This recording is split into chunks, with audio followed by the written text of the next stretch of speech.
Dandelion Fire by J. Dallas Brooks. Clarissa awoke and screamed, "Mommy! Mommy!" She sprang up from her bed, the sheets soaked with sweat, and panted as if she'd just run the longest race of her life. In the total blackness of her room, only a thin rectangle of light which outlined her door was visible, like some strange portal to another dimension. Her eyes began to adjust. Beside the door, her dollhouse, which rose several inches above her head when she stood up next to it, soaked up the starlight, slowly revealing itself in a pale blue glow. Still struggling to catch her breath, Clarissa clutched her pink nightgown and tugged at her chest. "Mommy!" she screamed one more time. The small rectangle of light burst open, and the shadowy shape of her mother appeared, tall, strong, and comforting. Relief slid down Clarissa's chest and into her stomach, quelling her uneasiness and her fears. "What on earth is it, Clarissa?" Mommy asked. She stood in the doorway and put a hand on the door jamb, waiting for a response. Clarissa squinted and tilted her head. This wasn't how it was supposed to work. If she was scared, no matter what the cause, Mommy should always come in, turn on the porcelain lamp shaped like a white horse, caress her hair, and sit with her, comforting, reassuring. She might even sing a lullaby until Clarissa fell back to sleep. She did not, at any time before, just stand in the doorway and try to have a chat. Clarissa's eyebrows furrowed, and she stuck her lips out so that the upper part touched the bottom of her nose. "Mommy!" she shouted again. This time her mom responded and sat right down beside her on the bed. Her mom's cool hand touched her forehead. "No fever, thank goodness," she said. "There's been so many weird bugs lately that Her mom stopped and pulled her hand away. "You feeling all right, honey pie?" "The lights, Mommy. You didn't turn on the lights." Mommy sighed. "Hang on, little one." She groaned as she reached over and pulled a tiny metal ring attached to a string. The room was bathed in the soft pink hues of her favorite horsey lamp. "You're a big girl now, Clarissa. You know that, right?" "Uh-huh, I know." Clarissa smiled and nodded her head emphatically. She was in fact a very big girl. She had been tying her own shoes for over 2 weeks now. She was big and brave like her distant ancestors, who lived in the time before the supernovel. She was even named for one of them. "So why are you still screaming in the middle of the night, dear?" Her mother's worried face made Clarissa's stomach get heavy. She always felt like that when she got in trouble and wasn't expecting it. What could she have possibly done wrong? Why was it now suddenly bad to scream into the night for her mommy when the other nights it was just fine? Scary dreams were still scary, even if you already had your 4th birthday party on the social deck of the ship. Besides, Clarissa wasn't really sure why she had to be on the stupid ship in the first place. The room looked somewhat like her room back at home in Village Oaks, and she was at least able to bring her lamp and her dollhouse. But it was still weird. It smelled like metal. It vibrated all the time when the ship moved. The window was only a tiny round thing, as big as her own head, and she had to stand up on a rocking chair to see out of it. Not that there was anything to look at, just stars. Always just stars. "The dream, Mommy. I had the dream," she replied. She stared off at that window, which was now just a black hole in her wall. The lamp overpowered the pale lights from the stars, making the outside darker than the inside. It was always dark outside. Maybe that was what caused Clarissa the most trouble. It was never daytime anymore. Couldn't they go somewhere where there's a daytime again? Her mother sighed, clutching the bridge of her nose between her fingers. She closed her eyes. "Clarissa, I told you, it's just a dream." "But the dandelions, Mommy." "Clarissa." "They were on fire." Clarissa trembled. Her mother squeezed her in a warm hug and kissed the top of her head. But she still remembered. The dream always started off the same way. She was standing in a meadow, green grass spread out as far as she could see, like the ocean did when Mommy and Grandmother took her to the beach that time, after she was old enough to touch the water. She had only been 3 back then. The meadows were so pretty. She giggled when the butterflies fluttered past her, tickling her nose and her ears as they whisked on by. The flowers were bright purple and yellow, and they poked out from the soft green grass. They swayed in slow motion, back and forth, like they were underwater. They smelled like fresh, clean clothes. Birds chirped somewhere in the sky, but Clarissa could never see any of them in her dream. The sun, bright white up above, poured warmth down through the clear blue sky onto the world. She picked up a fuzzy white dandelion and drew back a breath to blow. That's when things always got scary. She wondered if it was something with the dandelions. Maybe they were bad. Maybe it's because she was bad. Clarissa's nose scrunched up like she smelled something nasty. When she remembered the next part of the dream, the sky would go from a perfect clear blue to a raging bright red. The sun, once casting gentle warmth, blasted her with a blazing heat.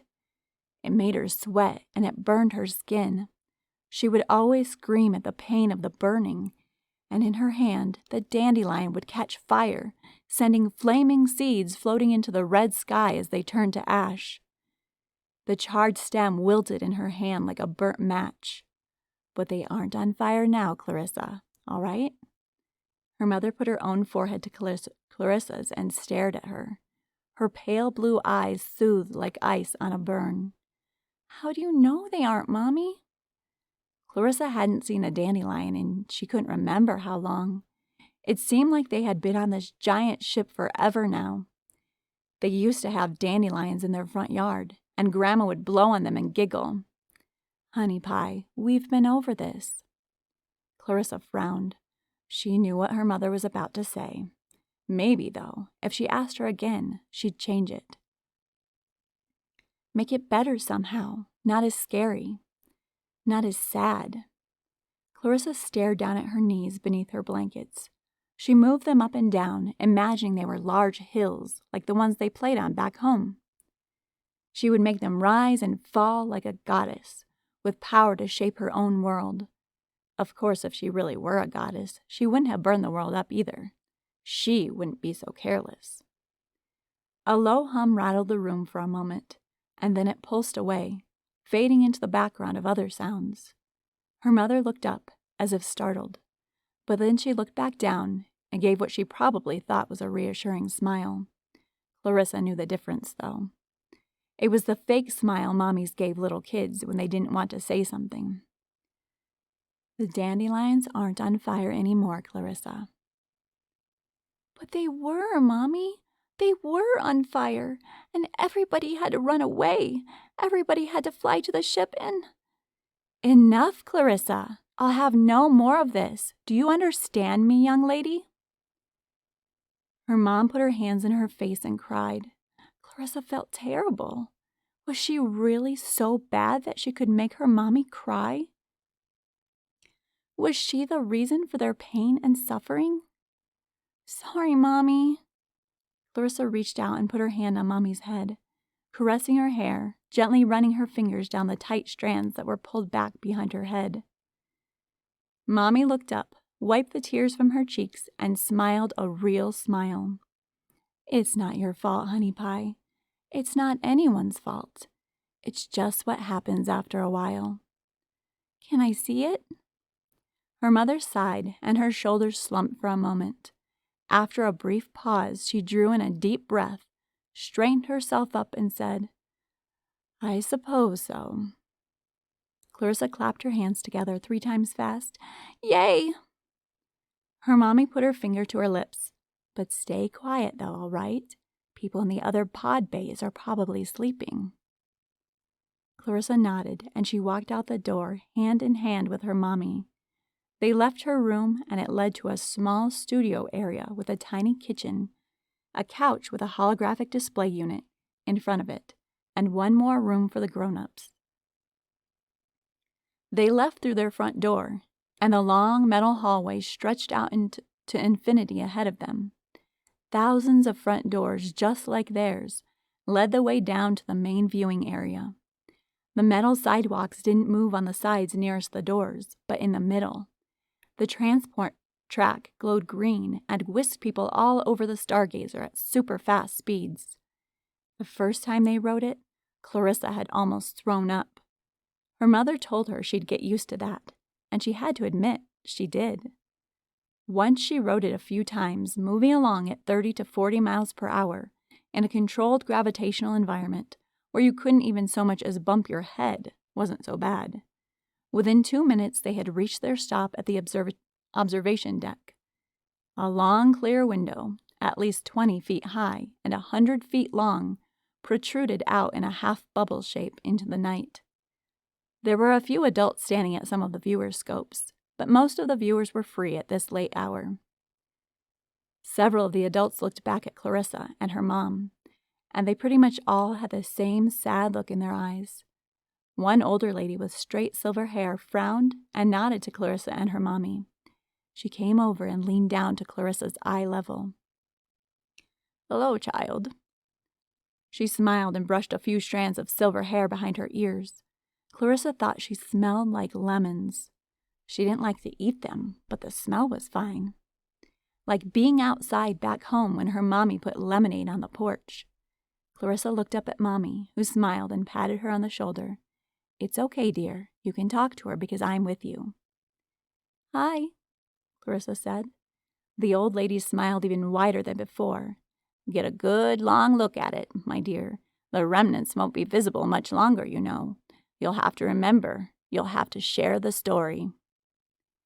Clarissa nodded. It was polite to nod when grown-ups talked to you, even if you didn't know what they were talking about sometimes. "Come on, honey pie." Mommy took her hand. The old lady patted her mommy on the arm and looked back over her shoulder at the viewing window and sighed before leaving. They walked to an open viewing portal. The device looked like it was made of a large round piece of glass, but Clarissa knew it was stronger than that. Clarissa wasn't such a baby that she didn't know these things. The entire Stargazer was made of the same material, something hard to say, but it was clear, didn't weigh very much, and it was harder than diamonds. Her daddy had told her that when they first left Earth's orbit. The viewing portal extended gently down to Clarissa's height as she walked up to it. She held the sides flat in her palms, and she placed her forehead up against the smooth, flat surface of the viewer. It had already molded to her exact facial dimensions, fitting against her like a soft, warm towel after a bath. The tiny white stars in the distance sprinkled the vast emptiness of space like glitter.